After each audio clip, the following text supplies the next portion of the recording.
Vu que tu déranges le pouvoir en place, je veux dire, t'en subis les conséquences.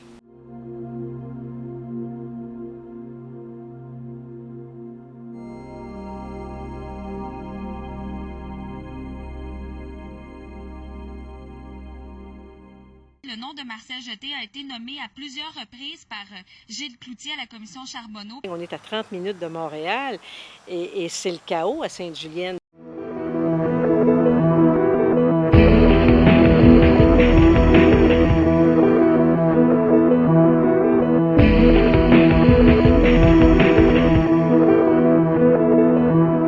Je me suis présentée aux assemblées parce que je ne comprenais pas, on contestait la légitimité de cette palissade-là. J'ai vu un petit peu là, comment les choses se passaient. Je me suis mise à enquêter dans certains dossiers, tout ça. Là. Alors, c'est comme ça que j'ai fait mes premières visites aux assemblées municipales. J'ai constaté bien rapidement que la ville était sous le contrôle d'un petit groupe d'individus. Je me suis mise à travailler dans certains dossiers où il m'apparaissait qu'il y avait des choses qui, sans me porter juge de ça, qui méritaient l'attention des autorités. La première subvention que j'ai obtenue, j'avais la première campagne électorale en 1999.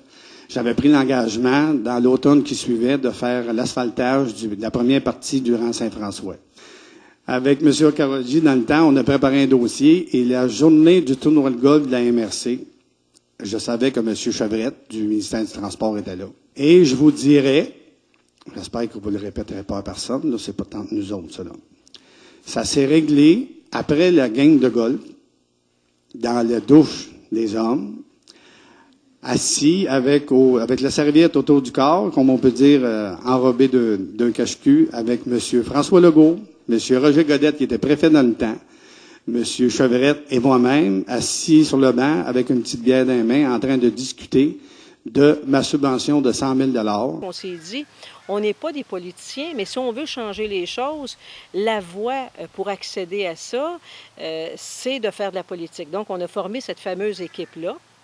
On a perdu nos élections en 2009. Bon, c'est sûr, là, il y avait eu la question des votes qui avaient été détruits trop tôt. Il y avait eu la question des boîtes qui étaient ouvertes. Nous, on était à l'extérieur et on se faisait dire par les gens, on connaît déjà le résultat de l'élection, nous, on est au courant. Et en même temps, il y a des gens qui admiraient ce qu'on faisait et par la même occasion, ils nous fournissaient différentes informations. Donc, on est devenu un peu un intermédiaire auprès des gens et auprès de certaines autorités. Et là, on a commencé à distribuer un peu les dossiers qu'on avait pour que quelqu'un en autorité puisse y porter une attention beaucoup plus importante. Est-ce que vous réalisez ce que nous, on vit et est-ce que vous comprenez la bataille que plusieurs citoyens de Sainte-Julienne ont dû mener depuis votre réélection, en tout cas parce que vous n'étiez pas le maire de tous les citoyens et vous n'avez pas agi avec transparence. Il y a eu la commission Charbonneau aussi. Bon, évidemment, on a rencontré tous ces enquêteurs-là. J'ai toujours agi en transparence et ce qu'on vit là, je le vis, les membres du conseil le vivent et les citoyens aussi. Ce sont des allégations. J'ai donné mon point de vue là-dessus et j'ai pas d'autres commentaires à mettre. C'est ça la transparence. Plus on intervenait, plus on était connu pour nos interventions, moins ça faisait l'affaire à certains dirigeants. Et là, c'était l'escalade. Et les agressions se sont accentuées et la bataille est devenue de plus en plus importante et les agressions de plus en plus graves. Là. Alors là, c'était la famille, c'était la propagande, c'était les attaques à la réputation et ça pouvait aller des agressions physiques aux actes de vandalisme sur la propriété, aux plaintes au barreau. On m'avait demandé de faire une espèce de décompte de tous les événements qui étaient survenus depuis notre arrivée ici, là, à moi et à ma famille, puis il y en avait près de 160. L'objectif derrière ces agressions-là, qu'est-ce que c'est? Je pense que c'était de nous faire quitter l'endroit, de faire en sorte qu'on ne s'implique pas politiquement, politiquement, de faire en sorte que je ne défende pas les citoyens. Mon conjoint a la même philosophie que moi, là. On ne quitte pas, on ne se laisse pas intimider, on ne se laisse pas harceler. On a décidé, nous autres, de puiser notre force dans le fait de se défendre de tout ça. Et à prime abord, comme avocate, je pense que j'avais le devoir de donner l'exemple. J'ai décidé de porter plainte à un moment donné. Je me questionne évidemment sur le fait que ça prend autant de temps avant que la plainte soit autorisée. Au moment où on se parle, je n'ai pas l'information qu'elle est autorisée ou non. Je sais que c'est sur le bureau des procureurs. Nous autres, si on a des petits amis, on peut-tu vous les présenter puis qu'il y ait des jobs? Nous autres, on fait travailler les gens qu'on connaît et avec qui on a des affinités. À partir du moment où on s'opposait au pouvoir en place, c'est sûr qu'on n'était pas pour nous dérouler le tapis rouge, pour nous permettre, à tout le moins, de donner notre version des choses aux citoyens, nous permettre de communiquer avec les citoyens.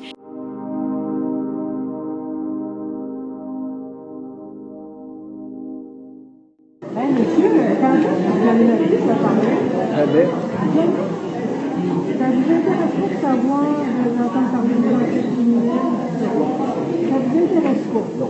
Je lui ai même dit à un moment donné, parce que je trouvais ça invraisemblable, écoutez, si je me fais assassiner, est-ce que vous allez en parler dans les journaux? Est-ce que vous allez couvrir l'événement? Et sa réponse, c'était non. Fait que c'est clair que pour nous, avec l'Express Montcalm, bon, il y a un contrôle des médias. Le journaliste qui était au journal L'Express, c'était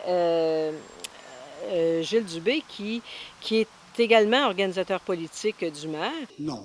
C'est pas votre organisateur politique. C'est un journaliste, monsieur. Non, soyez bien. Là, faut pas que vous me répondiez comme Gilles vous. Dubé n'était pas mon organisateur politique. Il était un citoyen bénévole comme tous les autres. OK, c'est parce qu'ici, il déclare, monsieur Dubé, il déclare, j'étais responsable de l'élection par ici, nous avons gagné tous les postes de conseillers et la mairie. Je demanderai à M. Dubé de revenir sur cette déclaration-là parce que c'est faux. Puis là, Pas de votre problème avec organisateur ça. politique, c'est à lui que vous donnez des contrats pour faire des petits dépliants? Pardon? Les contrats pour faire les petits dépliants, la Julienne, c'est à lui, votre organisateur politique, vous avez donné ça? Ben non. C'est pas à lui. C'est pas un organisateur politique, c'est un imprimeur à Sainte-Julienne. Mac Concept, c'est quoi ça, M. Jeté? C'est à Gilles Dubé? Oui. Oui. Oui. Votre organisateur politique. Puis en plus, il est journaliste, ça va bien pendant une campagne électorale. Quand on a demandé à une certaine occasion à une assemblée municipale, Monsieur le maire, qui est fournisseur de services ou qui s'occupe maintenant de la diffusion des séances sur Internet depuis quelques mois là, à peine, Monsieur Jeté cherchait même qui était son fournisseur, alors que bon, il sait très bien qui est son fournisseur, c'est son organisateur politique. Ça devient, je vous dirais, tricoté assez serré.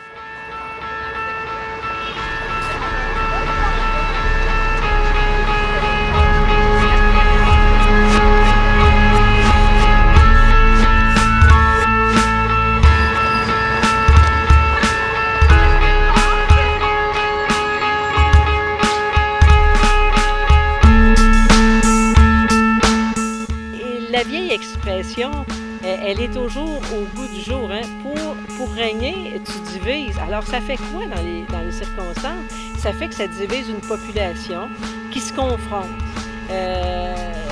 C'est des voisins, c'est des gens parfois issus de même famille, parce qu'il y a plusieurs grandes familles ici qui sont établies là, depuis des décennies et des décennies. Et puis, quelque part, quand tu vis dans ce climat-là qui dépasse tu sais, les petites chicanes de clocher, je pense que c'est malsain en bout de ligne. C'est malsain pour toutes les parties mises en cause. J'aimerais rajouter, la population a préféré garder ses vieilles pantoufles. Ben, c'est pour ça que je les ai emmenés ce soir, mes vieilles pantoufles. J'espère que vous êtes confortables. Lorsque le vidéo est sorti, M. Jeté n'a pas apprécié et là a décidé de mettre fin à l'entente qu'il avait avec ckvl.ca. Ça faisait en sorte que les citoyens ne pouvaient plus regarder sur Internet les assemblées du Conseil. Qu'est-ce qui motive cette soudaine prise de décision de vouloir retirer ce mode de communication-là pour le bénéfice de la population? Qu'est-ce qui motive ça? Quand on aura pris la décision, on vous donnera les raisons. On a décidé de défrayer nous-mêmes les coûts de ckvl.ca .ca qui coûte à peu près 300 $ par mois. Encore au moment où on se parle, les séances sont toujours diffusées aux frais des citoyens là, qui ont été bien généreux parce qu'on était convaincus que si la population savait ce qui se passait, elle se mobiliserait pour faire en sorte que les choses changent. Parce que dans un premier temps, le pouvoir appartient aux citoyens. Le nom de Marcel Jeté a été nommé à plusieurs reprises par Gilles Cloutier à la commission Charbonneau parce qu'il allègue avoir organisé des élections dites clés en main pour le maire de Sainte-Julienne et c'est pas la première fois que son nom ressort à la commission Charbonneau. Ça a été un bond parce que ça a été peut-être un des premiers moments où la population a dit bien finalement, c'était peut-être pas si bête ce qu'il nous disait. Ce soir, on va lui poser la question au sujet de Gilles Cloutier, s'il le connaissait vraiment, s'il va vraiment dire les vraies réponses. Sinon, mais on va continuer à le talonner jusqu'au bout et demander une démission complète et immédiate de Marcel Jeté. En 1995, l'ancien ministre libéral Marc-Yvan Côté, alors vice-président chez Roche, le recrute. Responsable du développement des affaires, il se fera le spécialiste des élections clés en main.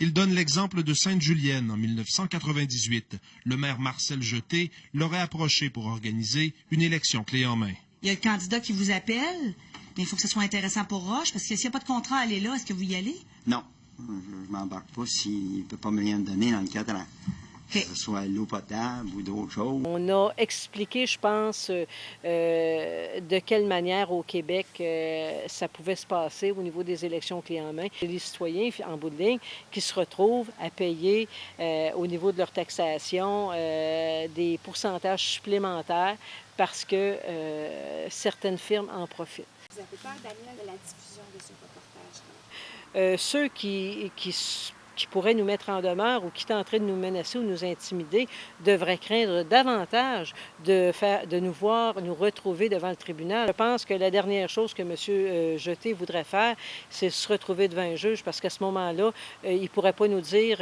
je réponds à la question au début puis je ne réponds pas à la fin » comme il fait aux assemblées. La crainte se situe davantage au niveau des gens qui ne chercheraient pas à comprendre qu'en bout de ligne, on travaille dans leur intérêt et puis qui seraient, mon Dieu, comment je pourrais dire, vous savez, de l'aveuglement volontaire, il y en a. Comme on a entendu souvent, ben tu manges au buffet, ton avantage, des fois, ça peut passer du « bon, mais regarde, il a payé ma facture au restaurant » jusqu'à « ben là, je vais obtenir un contrôle, je vais obtenir une petite job », tu sais. Si les citoyens qui ont le pouvoir ne se prennent pas en main, on s'en va pas dans le bon sens. Parce que l'argent circule au Québec. Et puis celle qu'on prend dans vos poches, là, bien, à un moment donné, c'est celle-là qu'on n'aura pas pour une meilleure éducation pour vos enfants. C'est celle qu'on n'aura pas pour soigner vos enfants ou faire en sorte qu'il y aura des médicaments qui ne sont pas couverts. Alors, il y a des ramifications qui sont énormes. Vous auriez la ville la plus belle, avec les plus belles infrastructures. Votre compte de taxes, vous avez les moyens de le payer, il vous convient. Ce n'est pas une raison pour qu'on vole de l'argent dans vos poches. Ce n'est pas une raison pour qu'on bafoue vos droits puis vos libertés fondamentales.